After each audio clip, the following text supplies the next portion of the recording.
The moot will not happen, my king. This alone would have sealed our fate. And yet, you were strong enough to walk the king's thread, and you conquered it. What is your will, my king? What decision have you made regarding the giants?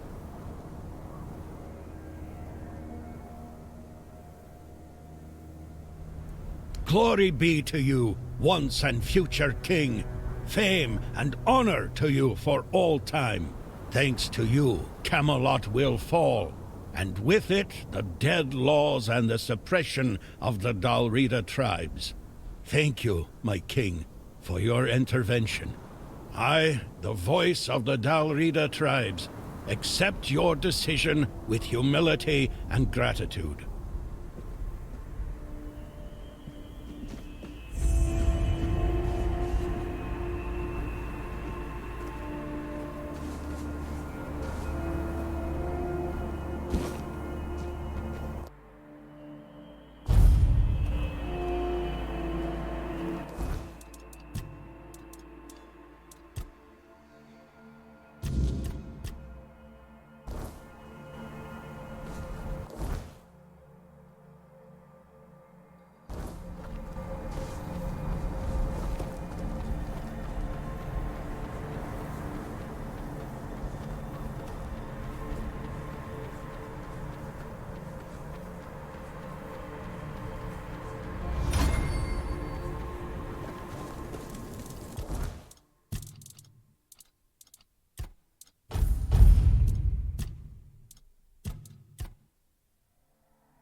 Halt!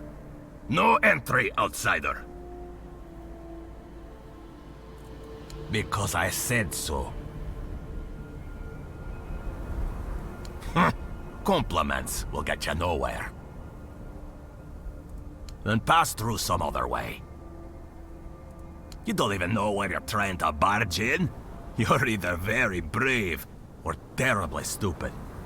This is the village of the Volker tribe, and we don't need your kind wandering around, gawking like fools. And you've got the seal. Funny how he only remembers us when he needs something. Fine. Go on then, and speak with our chieftain, Angsver. Just try not to piss him or anyone off. The only other way out of this village is a long drop straight down.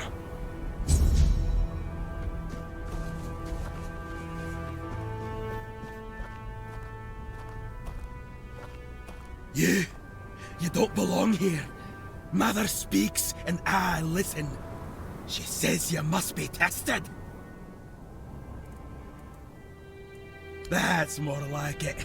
A true warrior doesn't shy from battle. Come on then, let's see what you're made of. Mother watches.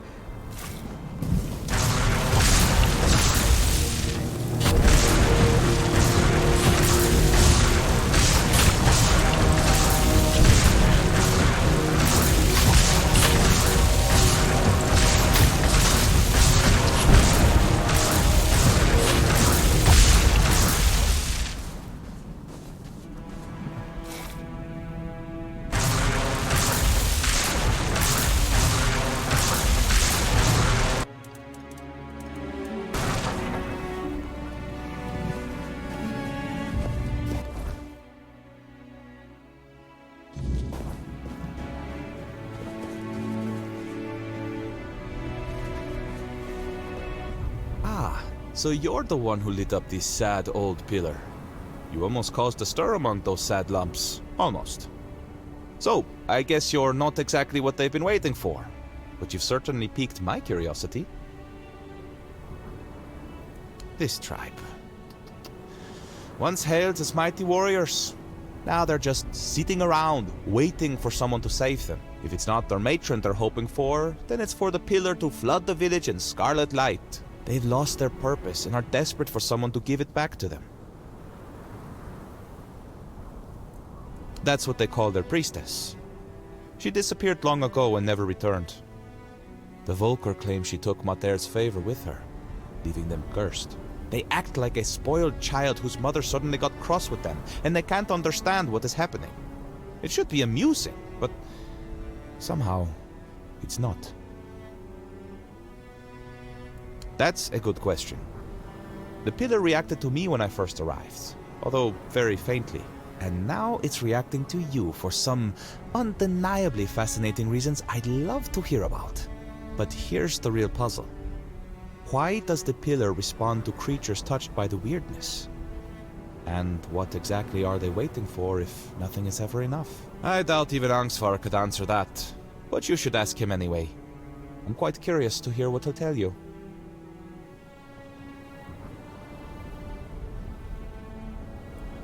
Meet me later at the temple, fellow brother in the weirdness. I have a feeling we'll have plenty to talk about.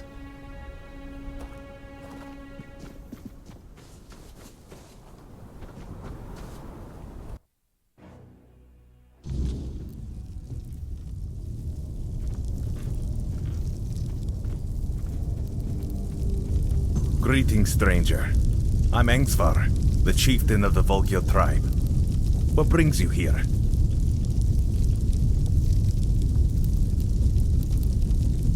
Ah, Taig. Taig was a problem. The poor man had gone mad. He claimed to hear Mother's voice, that the goddess was commanding him to fight and die a noble death. Someone would have granted him that death long ago. It would have been kinder than his torment. But defeating a madman in combat brings no honor, so he suffered. And we suffered alongside him. Your act was an act of mercy. It's good that someone finally took it upon themselves to do it. We'll need to inform Helmi, Taig's widow. It's best if you handle it. Offer her your condolences. And don't worry, she'll understand that it had to be done. Really, me, a representative of the madmen forsaken by Mother. Does he think I don't know we're the joke of the other tribes? What? Does he want them to laugh in my face instead of behind my back? That's what we are in the eyes of the other Dalrita. Sure, they respect our berserker's fury, when it's not too frequent, and when it happens to serve their battles. But deep down, they see it as madness. They're afraid that in our rage, we might mistake them for the enemy. An agreement. For centuries, every tribe has only looked out for itself. A single conversation isn't going to change that. Besides, with the others there, we'll never be treated as equals. That's just the way it's always been. Unfortunately, I must refuse. The vocal tribe will not join the moot. We have our own issues to attend to. There is one thing, but I'm not sure you can do much about it. It's embarrassing to ask an outsider for help, but I have no other choice. Not far from the village, there's a hill that used to be the seat of our elders. At least, it was. Until bandits moved in and likely killed everyone there. They've destroyed the bridge, fortified the stronghold, and now they sit there, practically spitting in our faces. I know. We've fallen far. Once, we were a proud tribe. Now, we're stuck watching petty thugs parade around our own land. Mother is clearly showing us what she thinks of us. We did. We lost too many good warriors. We underestimated them. On top of that, many Volkir left to join One Eye. So our numbers are thin. We don't even have our Berserker potion. We lost it, along with Mother's Grace. Yes, but if my warriors couldn't do it, I don't expect you to manage it alone. Still, maybe if you could sneak in there somehow and... I don't know. Either way, anyone who helps drive those dogs off our land will be rewarded. I appreciate your courage, though I hope it is courage, and not just foolish bravado.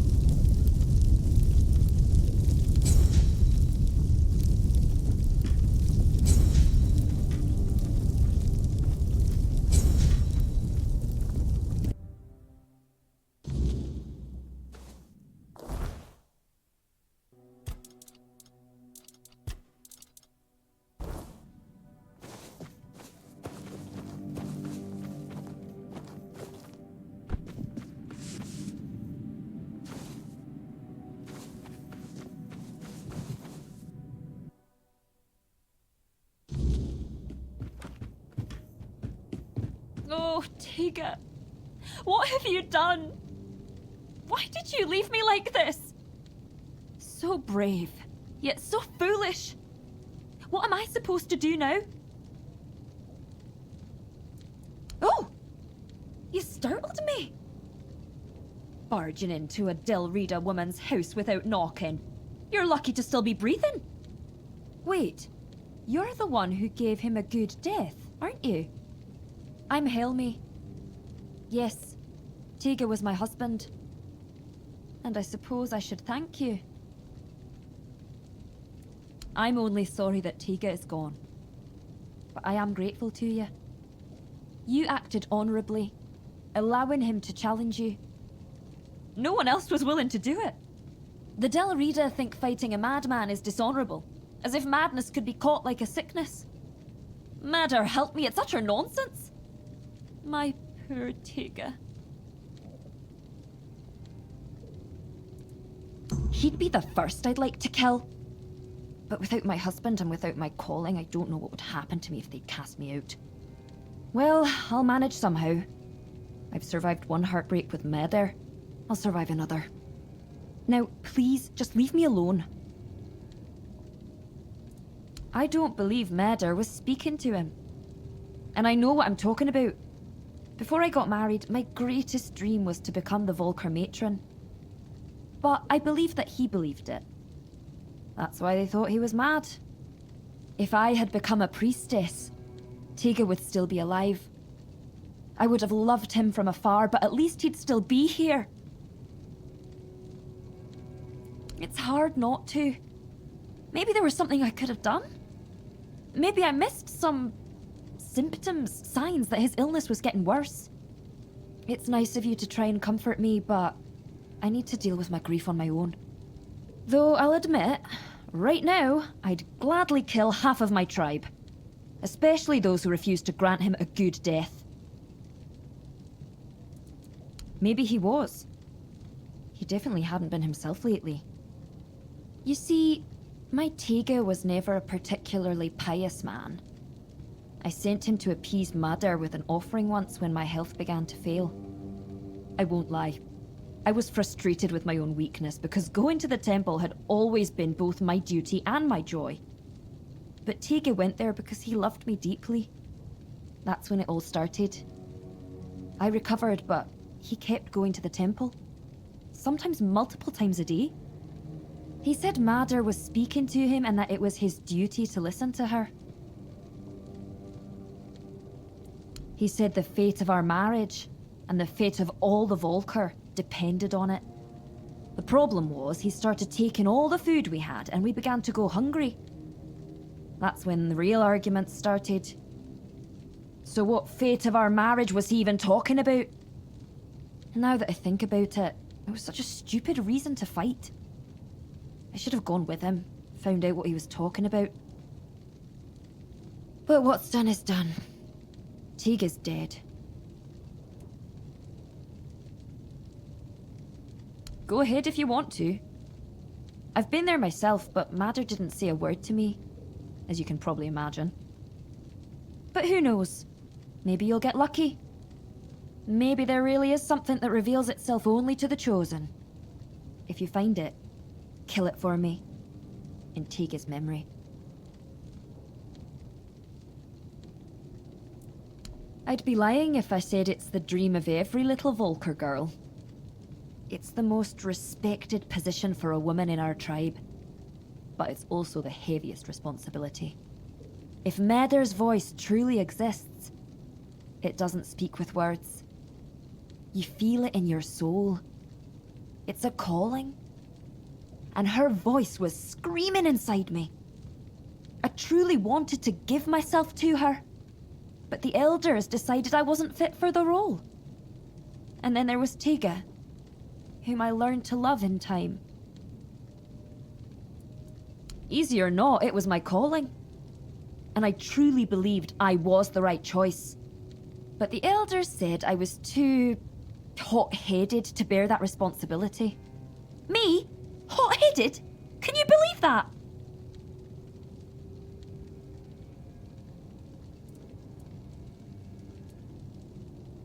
I'm just being honest. There's nothing wrong with wearing your heart on your sleeve. If every Dilrida was as honest as I am, our tribes would have united and supported each other long ago. No one's going to try and convince me otherwise.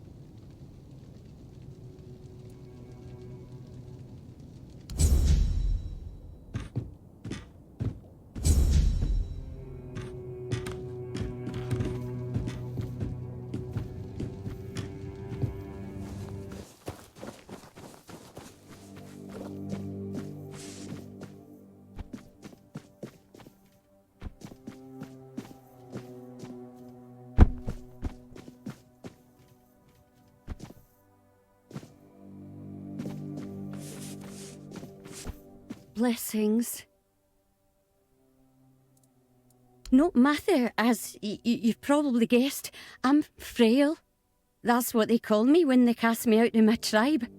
I took refuge here because I thought it best to hide in plain sight.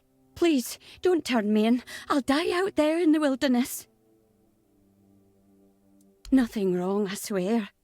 I take some offerings from the altar when no one's looking. But no much.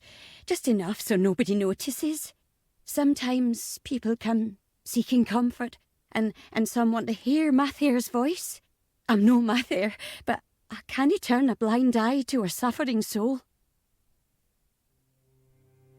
But you don't look like a Volker to me. I'm no wrong, am I?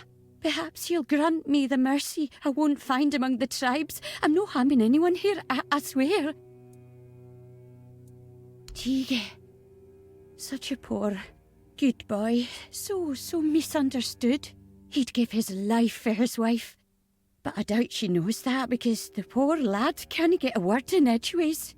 Oh, she's always complaining that she'd sacrifice herself to Mather for him. But between you and me, she was never fit to become a princess. Too eager and aggressive. And Tega, he's such an honest man, truly. He could have done better.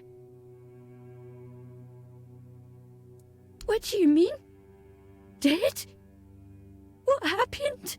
Oh, I've been so worried about him. He's been gone for so long, but death... Oh, Tega.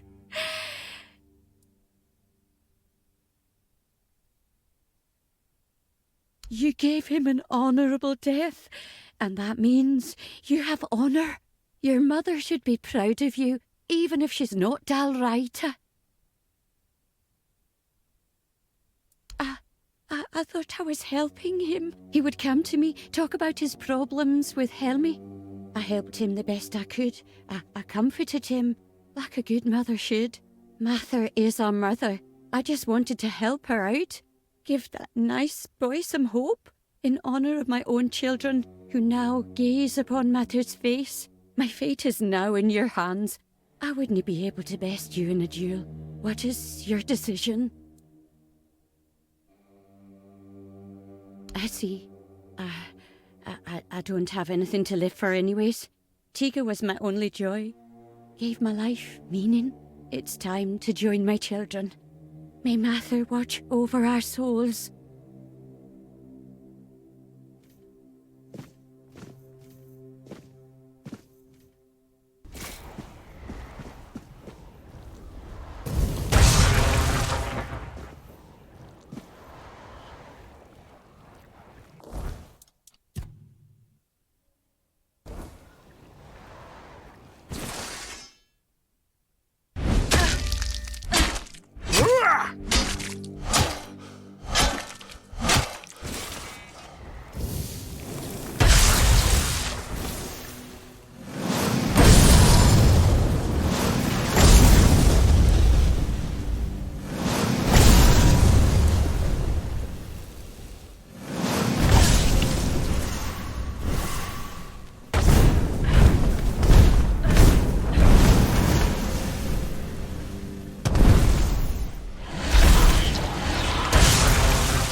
So my Tega never lost his honor. He was deceived. At least now he can rest in peace. His name no longer stained by madness. Oh, if only I could get my hands on that blasphemous wretch! Tell me, who is she? Have you killed her? You're telling me some nameless wretch caused my husband's death? That she dared to call herself the voice of Medr?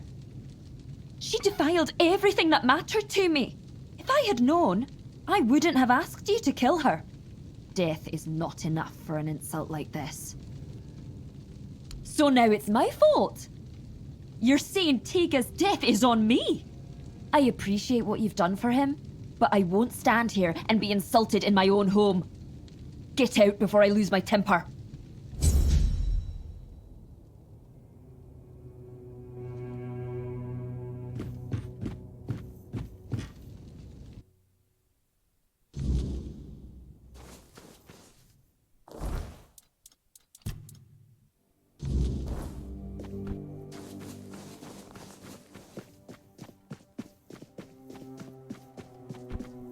Don't get too curious.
rest in peace.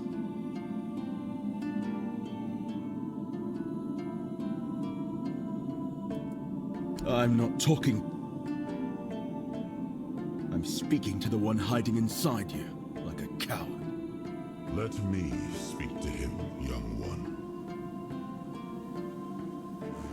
Galahad, my friend, we come to you in our hour of need. It wasn't enough to tamper with immortality on your own. You had to drag us into it too. Do you know, it was only after I died that I understood what you'd done. Becoming a Four-Dweller, Arthur. Really? I've always valued your counsel, Galahad. But we were losing the war, and you were no longer at my side. I had no choice but to try becoming as powerful as they were. Nonsense. There's always a choice, and you have made the worst one. How could you fraternize with the enemy? Go against everything we fought for? You're right. I wasn't there. If I had been, I'd have beaten you to death with my bare fists before letting you follow the advice of that old charlatan. It was my choice, not Merlin's. Keep telling yourself that. I know the truth. I always knew the old man was a manipulator. And you had too much on your shoulders to see what he was really doing. I respect your opinion, Galahad. I only regret that we meet under these circumstances. As do I. So, what now? You're taking my remains for a little trip. And I'm supposed to serve you again? Not that you're giving me a choice. If you take me from this place, my essence will be bound to your will. I never really had a choice, did I? The war, your transformation. It would have happened with or without me. Probably, yes. But now, at least we can see it through to the end. Do what you want. It's not like I have a choice. This will be the last time you hear me fully aware. Then, is there anything you want to say to me, Galahad? Just one thing. May the weirdness take you, traitor.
It's an honor to have you among us again. Thank you for helping me find my way back to your knight. I regret not doing a better job of guarding him. I'm a Pict. I can sense the wordness and the spirit within it. I knew you weren't alone when I saw you emerge. The soul you carry, however weak it may appear, is deeply connected to the wordness, and to Avalon itself. Souls like that are rare. Besides, only the one who wields the power of Excalibur within could open this tomb, and that is rarer still. My name is Fiona. I am here on behalf of the Royal Geographers. I was sent to do, well, quite a lot of work, actually. And as useful as it would be, the wordness never blessed me with an extra set of hands. Say, traveler, how would you feel about joining the oldest, most prestigious guild in Avalon? Oh, but you've already done the most important thing.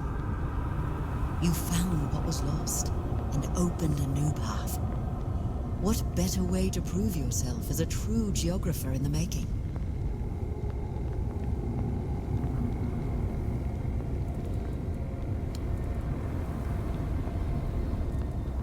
Yet you use our maps, don't you? Our work is vital, but often unseen. For centuries we've roamed this island, charting its every corner and noting the dangers that unsuspecting travelers might face. You should be more appreciative, you know. Avalon's nature is ever-shifting, ever-changing. The wordness transforms not only living beings, but the land itself. Some places become unreachable, while others that appear are new to us. And there are those that have been forgotten, waiting to be rediscovered and brought into the light.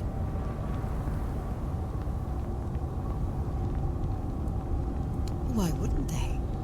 My kin are familiar with the wordness in a way others can't be. With the fog thickening, we can reach places that have become inaccessible to most.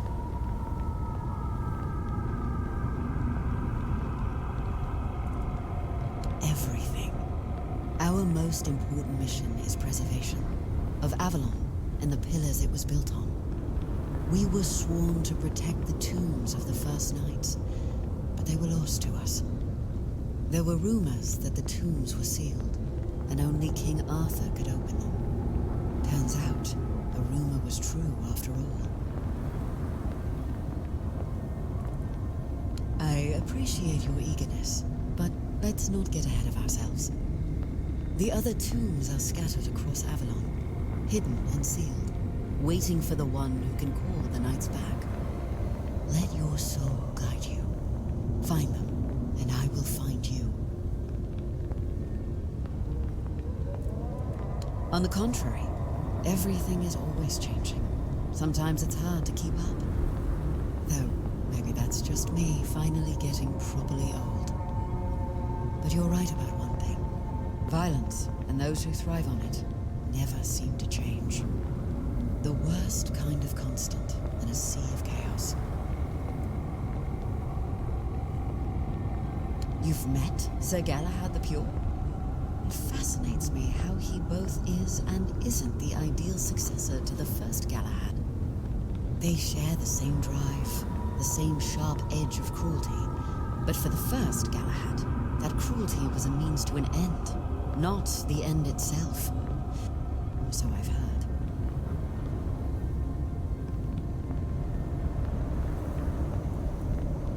The road is long, but the next tomb awaits.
Could you maybe help me out?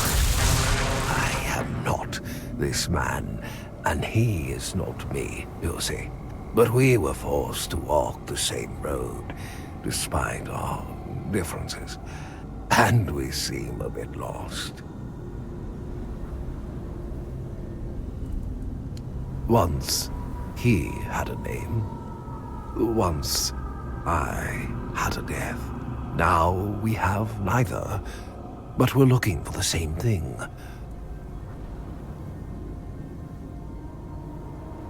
I was meant to sleep under stone and soil, but the crack in the worlds caught me and dragged me back into warm flesh. The man you see never asked for this. I, too, never asked for this. My grave. If we find it, maybe the world will remember how to set us apart again. We can feel that you are fearless, and you're on a journey anyway. Would you help us out? Find where I was laid and tell us. Perhaps then we can both go where we belong.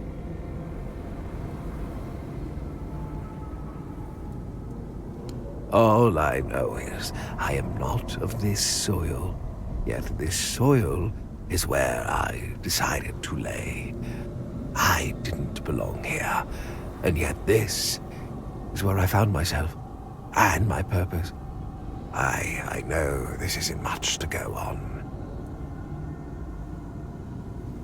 Farewell.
Again. I see you've decided to head into the Forlorn Swords yourself. Charming place, isn't it? Just look at that! I am so close! The Frostgrot shells! They're near!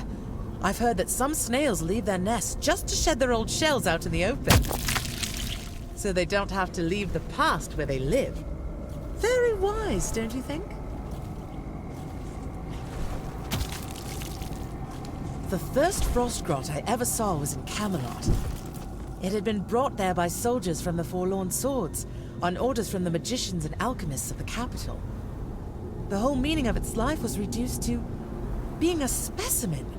They laughed at it. So slow, so useless, they said. They said the same things my father said about me many times. You're too slow, you're too weak, in his eyes. I heard that the path I chose marked me as useless. In the life they imagined for me, the only role I was ever meant to fulfill was that of a courtly woman. As strange as it may sound, yes, every knight in the end must choose their heraldry. I wanted mine to be the Frostgrots, but first I had to get to know them, see them in their natural home, free and beautiful. And now, I'm so close. Oh no, I think I'll manage. Besides, if you don't mind, I'll be setting off again soon. The Frostgrots won't find themselves after all. Thank you once again, kind wanderer. Maybe we'll meet again, and I'll be able to tell you more about the Frost Grots.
Watch your step.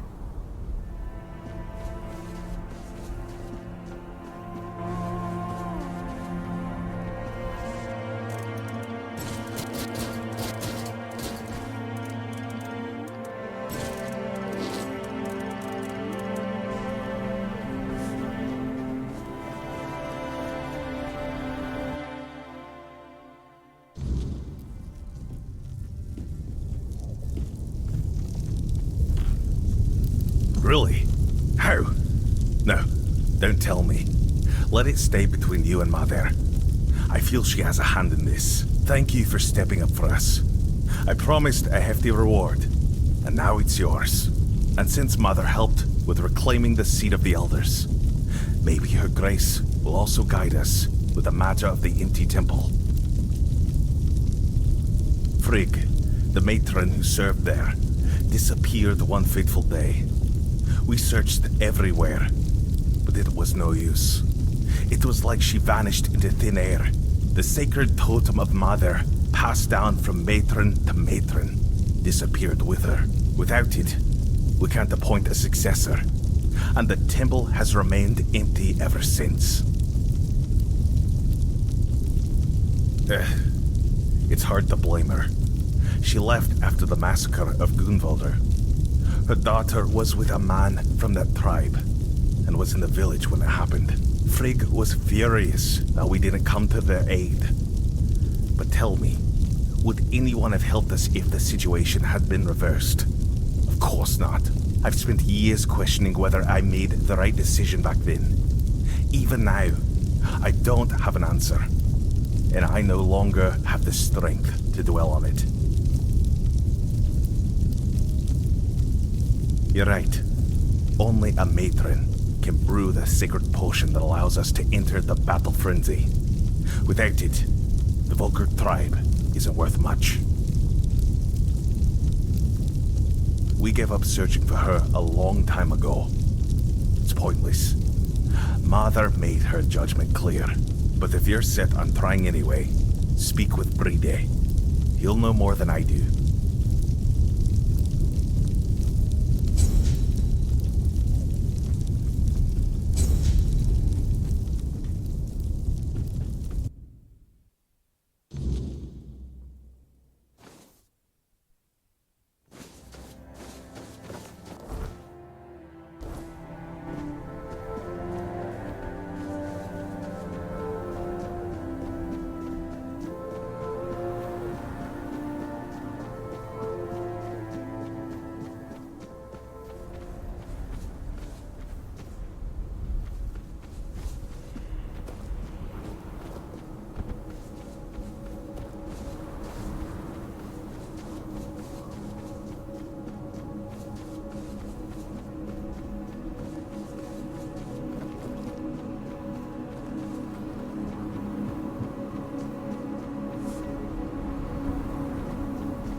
It's always a pleasure to see you, fellow outsider. What brings you here today? Matron Frigg. I doubt she'd have been pleased to see me here, in a place that belonged only to her and those who came before. The Volkers say she cursed them and left, that Mater herself hid her tracks so she could never be found. They're wrong. At least about finding her. She may be gone, but her presence is everywhere. You just need to follow it.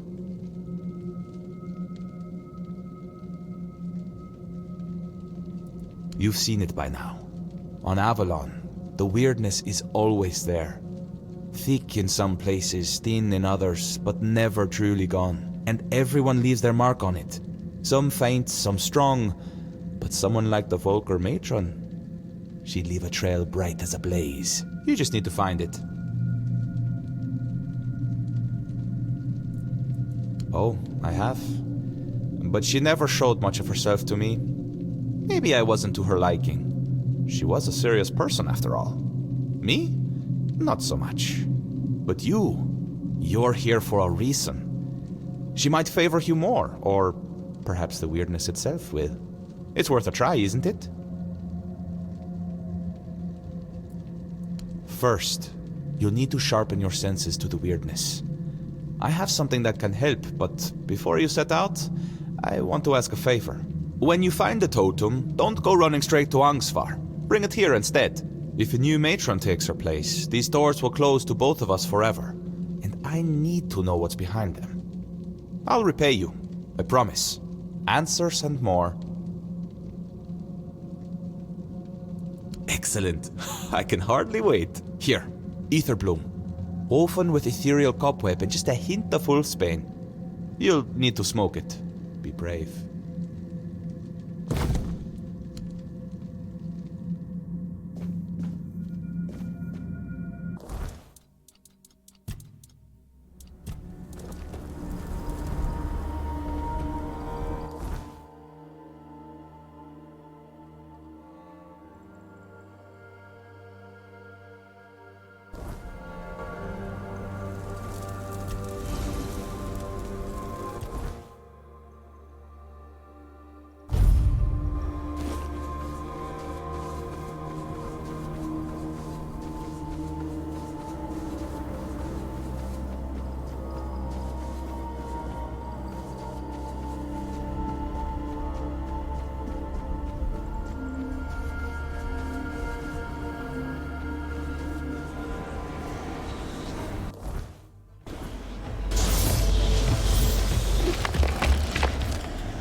Don't get too...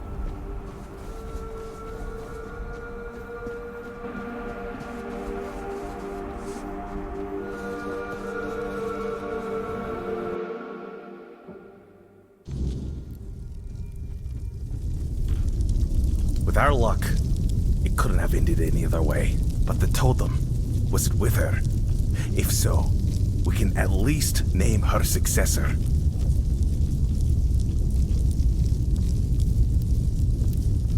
Could it be that Mother is finally smiling upon us? Thank you. Feels like seeing the first light of dawn after a night that refused to end. But this isn't the end of our misfortunes. Elspeth, the girl chosen to be the next matron, took her own life today. Threw herself onto the rocks. Hard to say. It's been a dark time for all of us. But maybe she had her own burdens. Ones we never saw. Shame she chose such a dishonor. Shame she did it. Certain. She was well liked. Nobody would have had anything to gain from her death. And I refuse to believe that any Volker would kill their own kin. Especially not a matron-to-be. We need a matron. And if she won't name one, I'll have to do it myself. It goes against tradition. But I don't have a choice. Maybe you should check Elspeth's hut. See if she left any notes or hints about who should follow her.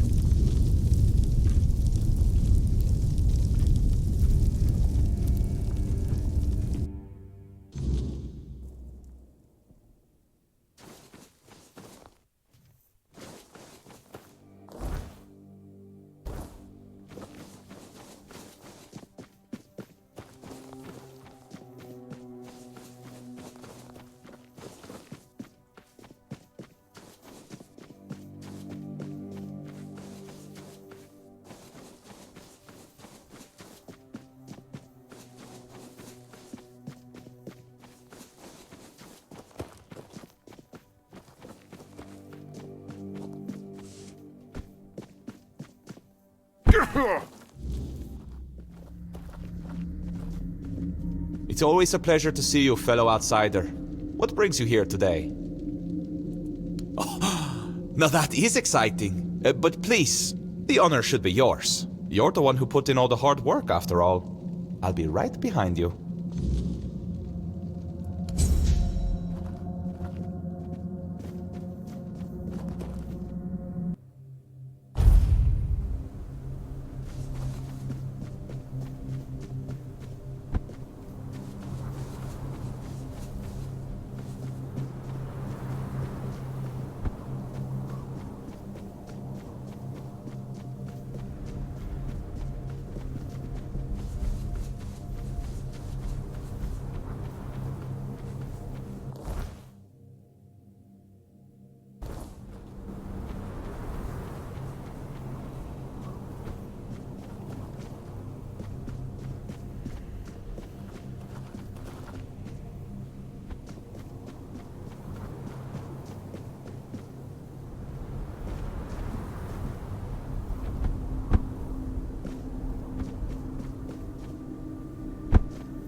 No one has the right to challenge Trigva the Unbeaten to a duel without the blessing of the Ulfa tribe.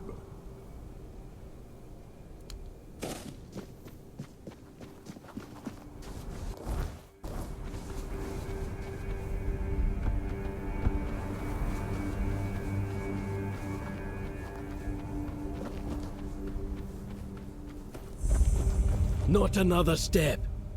You. Who are you? And why do you think you belong here? Not here, you don't. Ulfa land ain't for outsiders. Not unless the voice of the tribe says otherwise. Trust me, I wouldn't let you in if you were King Arthur himself. Especially not him. He'd have a sword up his ass before he took a step past this gate. Seal looks real enough. Fine. Go on in. But don't cause trouble. We don't take kindly to outsiders sticking their noses where they shouldn't.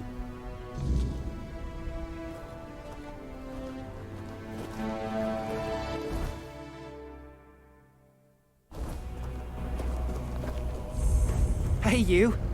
Gefon sent you, didn't he? To summon us for the moot.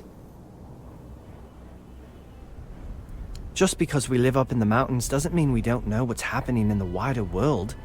Well, that works out perfectly. My father's been looking for someone for outside the tribes to help him with... something. That's all I know. He didn't tell me much, but he sounded really serious. He told me to bring the first person I came across. His name is Strana. Please, go meet him at his forge. You can't miss it.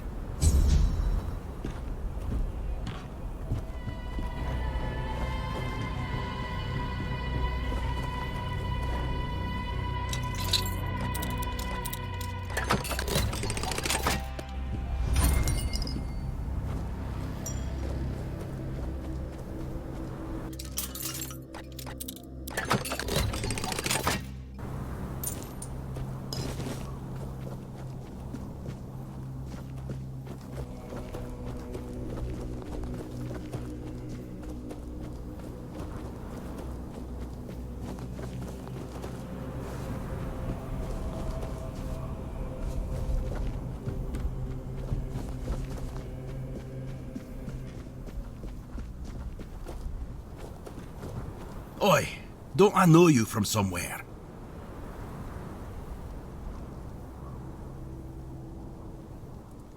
Aye, that's it.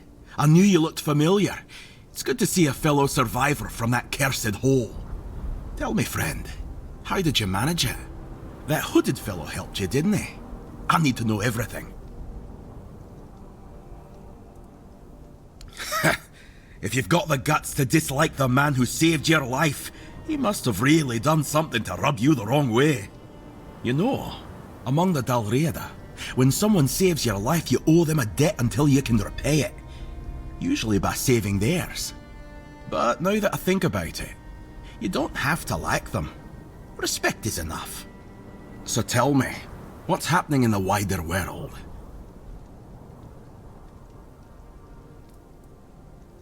Sounds about right. That's why I wanted to get back to my own people. Why should I risk my neck for outsiders? They've always treated us Dalriada like we're some necessary evil. Sure, they're nice enough when you're useful, but once it's over, they look at you like you're a stray dog. Nay thanks. Dalriada will always be Dalriada, even if they're not my own tribe. Who knows? I wasn't here when Camelot attacked my tribe. I was already rotting in the asylum. If I had been, they wouldn't have pushed us back to the keep, or maybe I'd have died an honourable death. I only know this. Thrigve forbade it, and the Ulfrats obey him like hounds chasing their master, even now in his current form. Not my chieftain, not my problem. We Gunvaldr worshipped our own giant. Wasn't exactly lively when I left the village, but now it's glowing. No one knows why. The Thoid called it a blessing. Told all the Dalriada they should rejoice. But if you ask me, they got scared. Maybe that's why no other tribe helped. Not Ulfr, not Volker, nor even Thoyd, who told us to be happy about our giant. Good. It's about time. These tribes have had their heads so far up their own arses, acting like their problems are the only ones that matter. Well, who doesn't have problems, eh? Back in Arthur's time, we stood as one. Now, we're so damn stubborn we can't see past our own noses. It's bloody senseless. Figures. Say what you will about Camelot, but they've got strength. Armies, machines, the works. Even united, they'd have been a hell of a foe. What was One Eye supposed to do with his ragtag bunch? Steal supplies? Chop down some trees?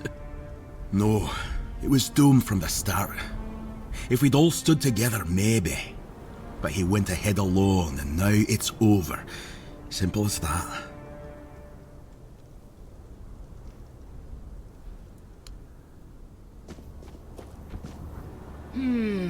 No. You're not a Dowriata. And you're too scrawny.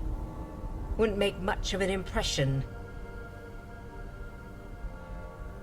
I was thinking of knocking you flat in a fight, so Concha would see it and say, bloody hell, that Thyka's strong. I'd love to wrestle her. But with you, it just wouldn't work. No. This needs someone with a bit more meat on their bones. But thanks for the offer. Just look at him. Those shoulders, like he could tear limbs off. Those massive fists must have crushed dozens of skulls. And the scars. Look how long and thick they are. He's taken so many blows and he's still walking, breathing, like nothing ever happened. What does that matter when he's as strong as an Ulfr? Sure, there are things he still needs to learn about us, but I'd help him with that. How else could it be? What do your people do when they want to, you know?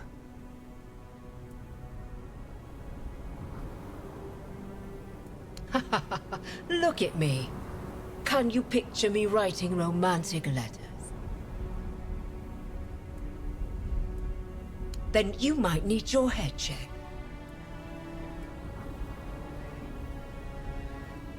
And the women don't fight. They just sit and watch. Mata, I'd die of boredom. Handkerchiefs? Like he's got a cold? How the hell does a handkerchief show him I can fight? Well, I could give him a good wallop. I'm no good at talking. I'll forget what I wanted to say. And he'd think I'm thick. He probably already thinks that, with me just sitting here, staring at him. Our chieftain, what's there to say? He's the strongest, so he leads. Even if the giant hadn't marked him, no one would have matched him. We'll talk again.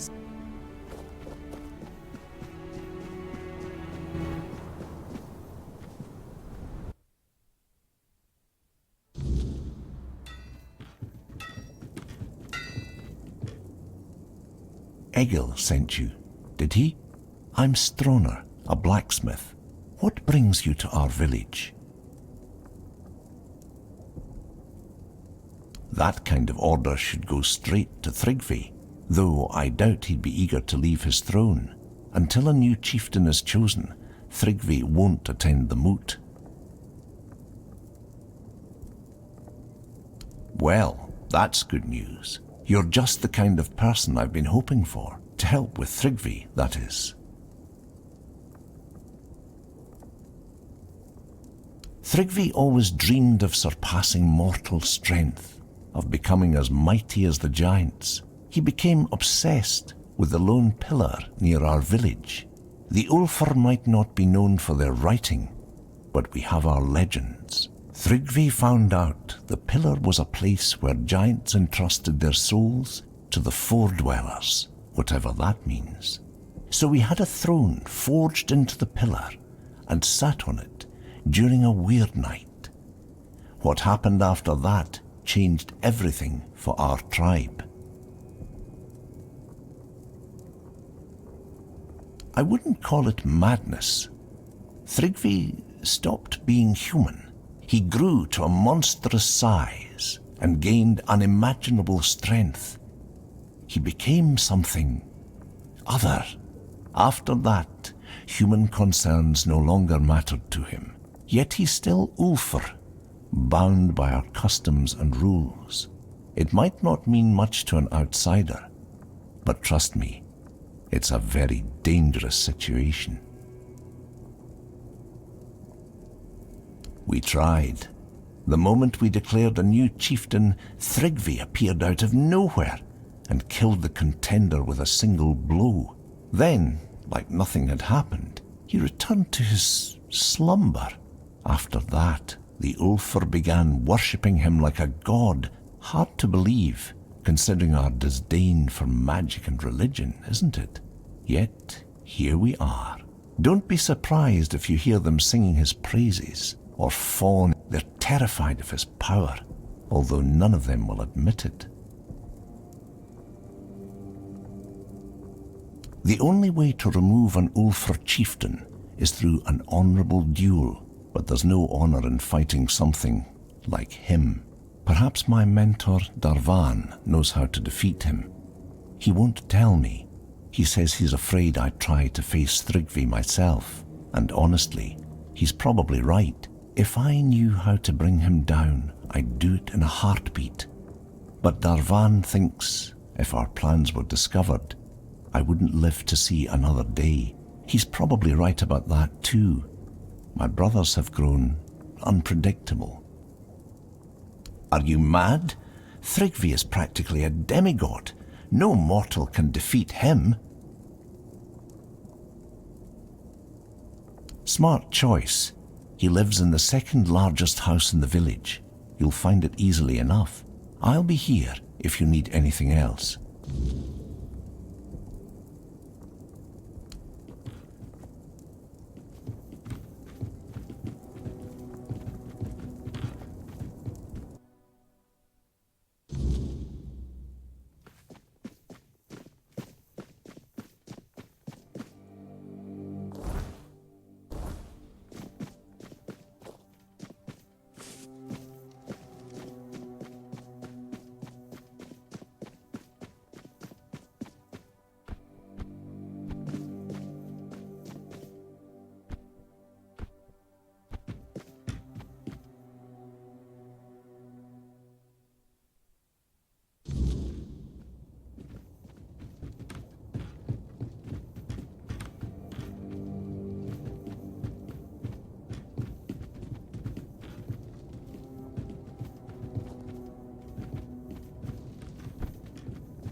I wouldn't come any closer if I were you.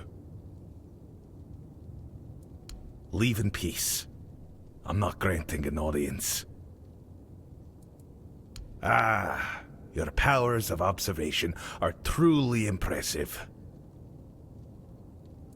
Thrigva, that cursed fool, undead and merged with the Lone Pillar, thinking himself invincible. And perhaps he is, for now. So I guess you want to challenge him to a duel. You cannot defeat him as you are. The Lone Pillar grants him strength beyond mortal flesh. No blade will bite. No armor will hold. Not unless you earn the blessings of the giants. Listen well. To face Thrigva and live, you'll need more than just courage. You'll need to forge a weapon. A true marvel. One capable of shattering the Lone Pillar's might. Without it, you're as good as dead. I'll help you forge it. But you'll need to gather the giants' blessings first. They hold all the fragments you'll need. What do I look like? A giant keeper? The giants have no love for the likes of us anymore. Their power does not come cheaply. If Stroner sent you, then go back to his hut. His wife might know something useful. Women tend to keep the wisdom their men ignore. The giants respect bargains, oaths, and stories. Stroner's wife, she knows the old ways of dealing with them. Stroner keeps her close. Protective, I'd say. Or maybe ashamed. If we're being honest, the Ulfar tribesfolk say she's mad. Perhaps even a liar. Claiming she speaks to giants? You can imagine how that goes over. But mad or not, she knows things the rest of us don't. Don't judge her by their words. Go to her and listen. You might find her madness holds more truth than most men's sanity.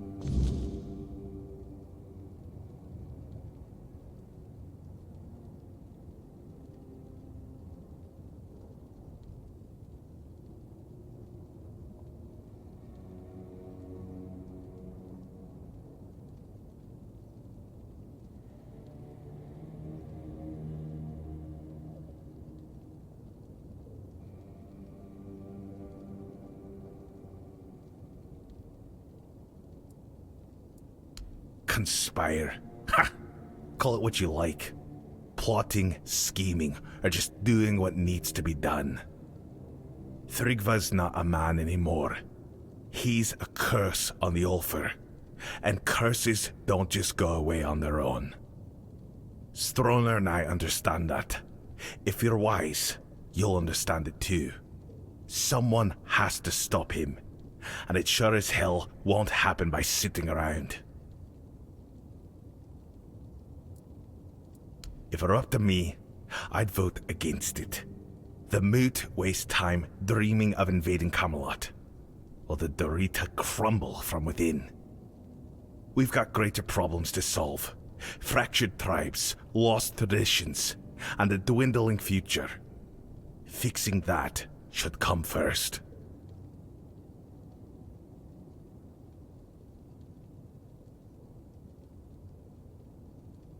Off you go. And thank you for aiding the Ulfar tribe.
Vigdis? What does she have to do with this? Does that old man really believe her ramblings are the will of the giants? Unbelievable. I won't say what I really think about this. If the Master of the Brotherhood believes it, who am I to argue? Because I'm protecting her from prying eyes and the superstitions of villagers, that's why. I don't know you. Why would I speak of my wife, accused of madness, to a stranger? For any Dalrita, losing one's mind is like a living death, a shame worse than most can bear, but I love her too much to grant her a good death. If Darvan believes she hasn't gone mad, but instead serves as a bridge between the Ulfar and the giants, then I'll gladly let you speak with her. You'll find her in the locked room. Here's the key. The Ulfar are a proud people, always the first to charge into battle. For us, an honourable fight is the greatest glory and duty. We are also renowned for our blacksmiths, the finest and the forlorn swords. Our weapons and armor are unmatched all across Avalon. But now we've lost our way. When Gunvaldr called for aid, and Thrygvi forbade us from going, most of us stayed behind. It's the greatest shame of our tribe, and I know many feel the same. I don't know for sure. Thrygvi doesn't speak much these days, not in his current state, but I have a theory it probably had something to do with the awakening giant of the Gunvaldr tribe. Many tribes envied them for it, and Thrygvi has a special connection to the giants. Maybe that played a role in his decision. Not in the Ulfr tribe. Disobeying the chieftain's order means exile and losing your name, and for a Dalrita, nothing is more shameful than becoming nameless.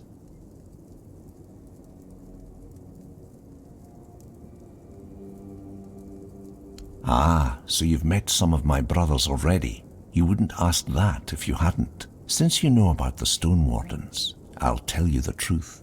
Yes, I'm a member, and the Ulfr village is our unofficial capital. Darvan himself resides here, Gerfan's own brother, and our leader.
He sent you, didn't he? Ha! That's bold of him. Sending someone else to poke at old wounds. Yes, I know their ways. Or what little of it the Ulfr haven't buried with scorn and silence. But you're not here for stories, are you? You're here for the blessings. The giants don't just hand out blessings like baubles at a market. Their favor is earned, not begged for. They respect oaths, strength, and sacrifice. You'll need to approach their shrines, what remains of them, and prove your worth. Each giant demands something different. It could be a test of will, a trial of battle, or a riddle no mortal tongue can solve. Start where the land still remembers their steps. Their shrines lie in places of weight. You'll feel it when you're close. The air grows heavy, and the earth hums beneath your feet. We built shrines near the giants themselves, where they stand petrified, often part of the mountains now. If you falter, they will know, and if you lie, you'll wish you hadn't. For the Gunvaldr giant, the summoner, bring proof of the hunt. The summoner respects not just strength, but the bonds you forge. Alone, you are nothing. Together, you are worthy. For the Thoid Mother, the giant of bloom and ash, offer flowers. Simple, fragile things, yet they carry life even in ruin. She remembers beauty, where others see only loss. And for the giant below, the keeper of depths, well, you'll need to find that out for yourself. The giants demand truth, not tricks. Fail them, and you'll face a wrath older than the earth itself. The giants see Thrugva for what he is. A parasite clinging to their world, twisting what was once sacred. They have no love for him. For years they've waited, longing for a champion, someone strong and worthy enough to carry their blessing and cleanse this land of his corruption. If you prove yourself, they will help you. Just show them you're the one they've been waiting for. Because I speak truths they'd rather forget. It's easier to call someone mad than face the shame of their own weakness. The giants haven't abandoned us. We abandoned them. If you want their blessings, you must show them we still remember. We still honor their strength. Go with purpose and tread carefully. The giants do not forgive fools.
You tread where others dare not.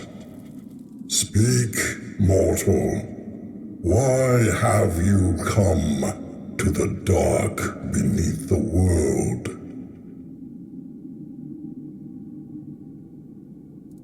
Thrugva.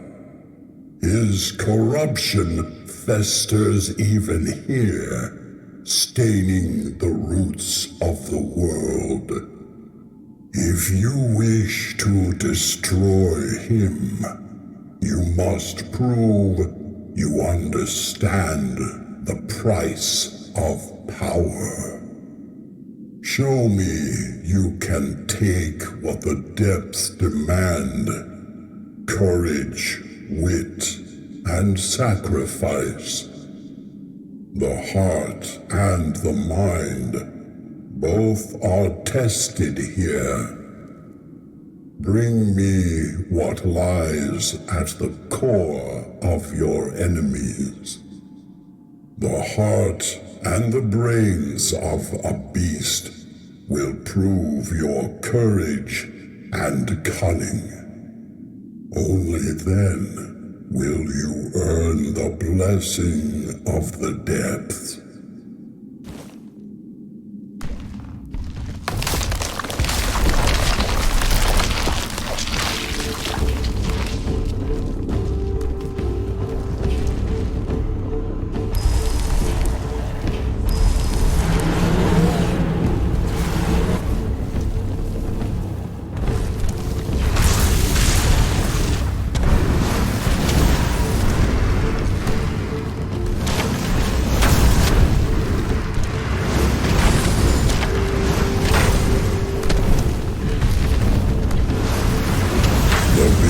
Lies slain, its heart and mind laid bare. You have proven yourself mortal, not just in strength, but in will. Few dare to face the darkness, and fewer still emerge victorious. You have earned the blessing of the depth. Take it, and know it binds you to the weight of what lies below. The unyielding, the eternal, the unseen. This fragment is yours, forged by the shadows and the earth itself. Go now, and tread carefully. The depths remember all who walk them.